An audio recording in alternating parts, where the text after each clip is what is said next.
పాట పార్టీ అధికారంలోకి వచ్చాక, నేను ముఖ్యమంత్రి అయ్యాక పోలీసులు ఎవరైనా బండబూతులు తిరిగితే ఆ పోలీసు యొక్క నెల జీతం కట్ చేస్తాము.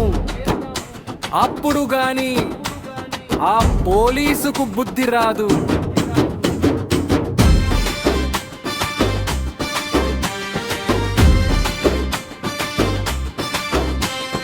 ఒకవేళ ఏదైనా పోలీసు స్టేషన్లో లాకప్ డెత్ జరిగితే కింది నుంచి పైదాకా ఆ పోలీసు స్టేషన్లో ఉన్న వారందరినీ ఉద్యోగం నుంచి తొలగిస్తాను. అవసరమైతే డీజీపీని సస్పెండ్ చేస్తాను.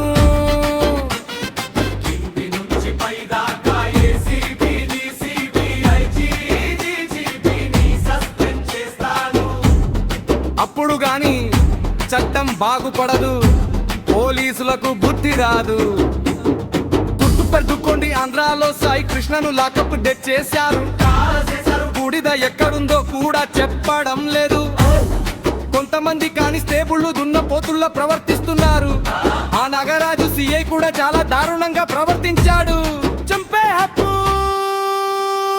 పోలీసులకు ఏం చట్టం, ఏం ప్రజాస్వామ్యం?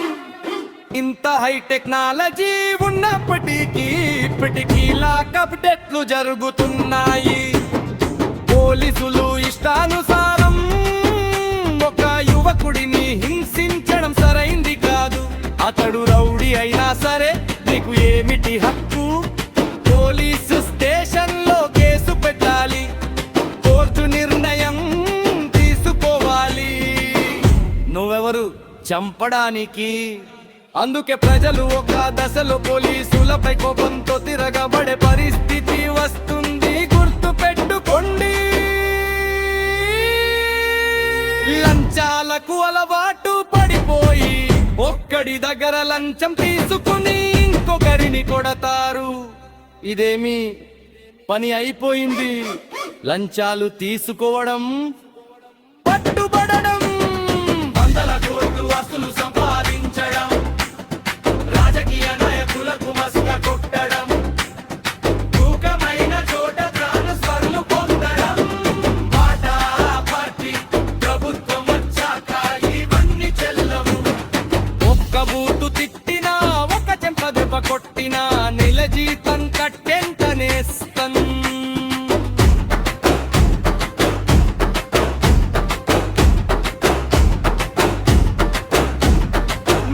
పర్యవేక్షణ కోసం మానవత్వం గల ప్రత్యేక పోలీస్ వ్యవస్థను ఏర్పాటు చేస్తాము.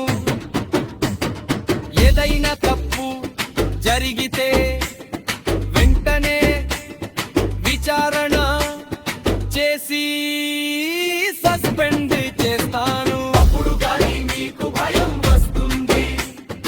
పోలీసులపై పోలీసులే విచారణ చేస్తే న్యాయం జరగదు. వీళ్ళలో వీళ్ళే కలిసి నిజాన్ని దాచేస్తారు. అందుకే కఠిన చర్యలు అవసరం. రాజకీయ నాయకులకు కూడా బాధ్యత ఉండాలి. ప్రభుత్వం వచ్చాక మీ అక్రమాలు సాగవు, గుర్తు పెట్టుకోండి. చక్కగా ఉండండి, నీటిగా ఉండండి, ఎవరిని కొట్టొద్దు, తిట్టొద్దు. మీకు జీతాలు కావాలా? ఇస్తాం. ఇల్లు కావాలా? ఇస్తాం. కళ్ళు